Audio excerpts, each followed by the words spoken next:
आज तक नहीं भूला है कि किस तरह एमएसपी की लीगल गारंटी मांगते हुए 700 जवानों को, किसानों को अपनी शहादत देनी पड़ी। तब सेंटर की सरकार को यह एहसास हुआ कि वो जो कृषि कानून लाए थे वो काले हैं और उनको बदलने के लिए नरेंद्र मोदी जी तैयार हुए। इतनी कुर्बानी तो एक साथ जलियांवाला बाग में अंग्रेजों ने भी नहीं ली थी जितना इस सरकार ने किसानों की कुर्बानी ली है। तुझको कितनों का लहू चाहिए अर्ज़े वतन, कितनी आंखों से कलेजा तेरा ठंडा होगा।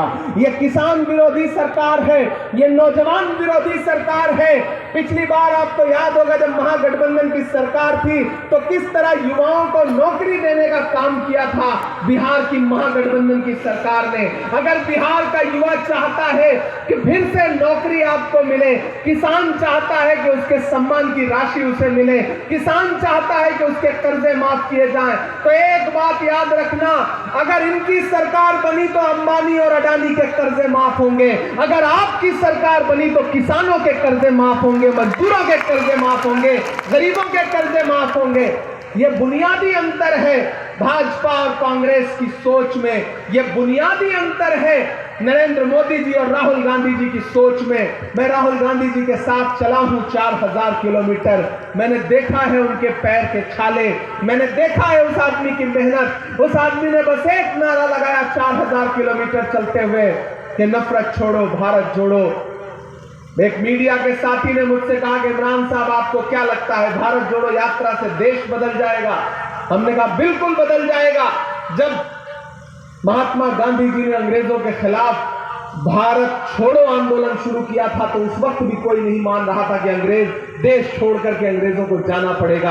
आज राहुल गांधी जी ने भारत जोड़ो आंदोलन शुरू किया है तो लोग आज भले ना मान रहे हो, लेकिन कुछ दिन में लोगों को यह एहसास होगा कि जैसे भारत छोड़ो आंदोलन से अंग्रेजों को जाना पड़ा था, वैसे ही भारत जोड़ो आंदोलन से आज वाले अंग्रेजों को भी जाना पड़ेगा, सत्ता से उतरना पड़ेगा। और यह काम कांग्रेस पार्टी करके दिखाएगी, क्योंकि हम जानते हैं राहुल गांधी जी की मंशा और उनकी नीयत कितनी साफ सुथरी है। राहुल जी जानते हैं टास्क उन्होंने लंबा लिया है, पहले 4000 किलोमीटर फिर 6700 किलोमीटर, क्योंकि वो जानते हैं इस देश में नफरत कम करना पड़ेगा। जब तक नफरत कम नहीं होगी तब तक भाजपा कम नहीं होगी। भाजपा नफरत फैलाने का हर दिन प्रयास कर रही है संस्थानिक तौर पर और एकजुट प्रयास कर रही है। हमें भी मोहब्बत के लिए एकजुट प्रयास करना पड़ेगा। नरकटियागंज वालों, चरागों के सफर में दबदबा हो आंधियों का, चरागों के सफर में दबदबा हो आंधियों का, तो फिर अंजाम जुल्मत के सिवा कुछ भी नहीं होगा। यह दुनिया नफरतों के आखिरी स्टेज पर है, इलाज इसका मोहब्बत के सिवा कुछ भी नहीं होगा। उस मोहब्बत की कोशिश के लिए हम सारे लोग तैयार हैं, आप भी हमारा साथ देने के लिए तैयार रहेंगे।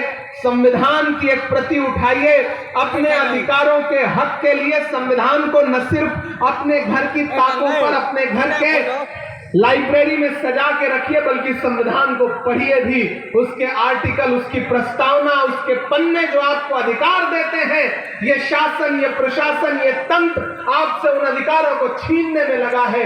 उन अधिकारों के प्रति जागरूक होइए और ये जो आपके छोटे छोटे घरौंदों को उजाड़ देना चाहते हैं उनसे कहिए कि जुल्म करती है जवानी भी नहीं मांगोगे, जुल्म करती है जवानी भी नहीं मांगोगे, खून में अपने रवानी भी नहीं मांगोगे।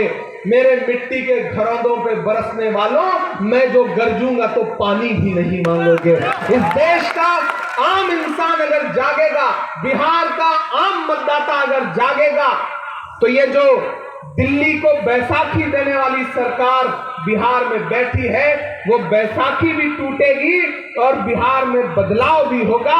यहां महागठबंधन की सरकार बनेगी। हमें तो आजकल नीतीश कुमार जी पे बड़ा, उनके बारे में सोच के अखिलेश भाई बड़ी चिंता भी होती है। मैं कल आया तो मीडिया के साथियों ने एयरपोर्ट पे पूछा कि नीतीश जी के बारे में आप क्या कहेंगे। हमने कहा आजकल बिहार में भोजपुरी का एक गाना बहुत बज रहा है कि छन छन बदले तोरे मिजाज रजऊ, धोखेबाज रजऊ।